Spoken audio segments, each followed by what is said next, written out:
Welcome back, and we're joined by Anurag Gupta, partner Deloitte India, on this very special series that we're doing at 2:15 every day, between 2:15 and 2:30 rather, to talk about what the budget expectations for the Union Budget 2026 could be. Anurag, great having you. First, let me start off, and viewers, for context, today we're going to talk about the railway sector, and this has been a sector in terms of allocation, Anurag, where it has flattened at around 2.6 lakh crore. You believe that this time around there is enough merit in hiking that? And if so, how much of a hike would you expect within the budget for railways in particular? Thanks. So I think we'll have to look at the trend which this government has adopted in last few budgets.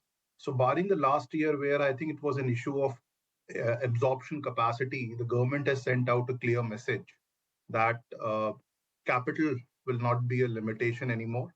And I do expect the accelerated capital allocation to continue this year by another 5 to anywhere between 5 to 20%. Uh, I think Indian Railway is on a very ambitious capital investment program, whether it to create new freight lines or to modernize its fleet.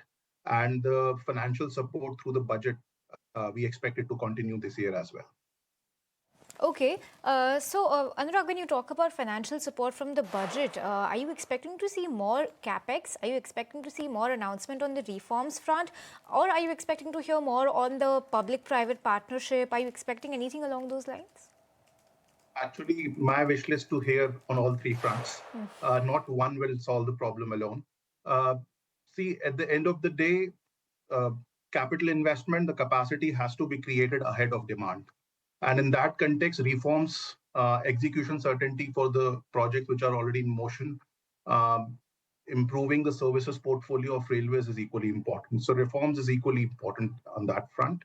It is also a reality that going forward, given the public service obligation and the kind of capital outlay which is required as per the National Rail Plan and Railways' own stated goals, private sector has to play a larger role. So greater PPPs, in fact, reform of railways PPP frameworks, and definitely greater reliance on InvITs and greater reliance on newer PPP structures is something we definitely would like to see in this budget. Where would the spend thrust be, Anurag? Would it be on technology? How would the spend play out, in your opinion? I think technology, civil infrastructure, and capital infrastructure will definitely have the larger portion. But I do expect major technology push, especially in the areas like safety, accelerating the Kavach implementation with greater outlay, bringing in greater execution certainty. I think a lot has been done there. A lot more needs to be done. So while the significant portion will be on the capital infrastructure, technology will definitely play its part, if not equal, but definitely will be a priority as I expect in this budget. So, Anurag, what quantum of capex is going to be realistically required to achieve all of these goals? Because we've spoken about a bunch of them, Kavach and tech being one of some of the important thrust areas. But talk to us about what could be a realistic number to expect here. See, I would not like to put in a Sure, number. The sure. wish list is actually as much as they can provide. Indian Railway has provided a long-term 10-year goal wherein they have a clear investment program. Last year, I think the government provided in the range of 2.6 lakh crores. I do expect around 10 to 15% jump in this year. Having said that, the PPPs have to play a larger role, at least 10 to 20% to start within the next immediate future. So I think the requirement is as much as it can. Railways demand is infinite in a country like India. A lot has been done. As I said, a lot more needs to be done. And while GBS, we expect to go from 2.6 to say 2.85 or 2.9, probably PPPs also have to go up and to share around 10 to 20% of the share of burden from a financial point of view. What are the gaps, Anurag, that you're seeing from an industry standpoint? What are the gaps? What are the requirements that the industry needs ironed out from the government? and how much of that is actually playing out? Do you believe that there are larger gaps which need addressing, or the gaps are quickly getting filled up? Give us a sense of that. If you look at railways and public sector privatized participation within railway sector, uh, it's in India, it definitely has a lot of catching up to do. But at the same time, some of these projects are marquee projects. They are not done anywhere globally in the world. So whether it is coming in for bringing in private capital for new line capacity creation, or whether it is augmenting the asset monetization program which is there, even private train operations. Indian Railway has tried a lot. They have learned a lot, and I think they have gone back to the drawing board in that context. We see some new PPP structures, as well as Indian Railway revisiting its own PPP and the participative policy from 2012, giving it a reshape and giving it a complete refresh this year. So in that context, I think the gap is not much large.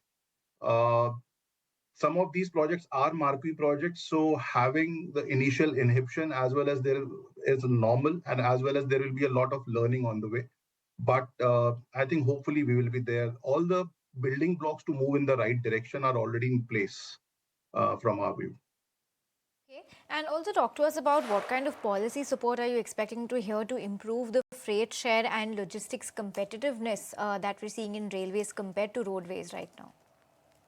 So Indian Railways' traditional logistics positioning has been a supplier of rail services from terminal to terminal. I think what the industry wants is a door-to-door customized logistics solution provider.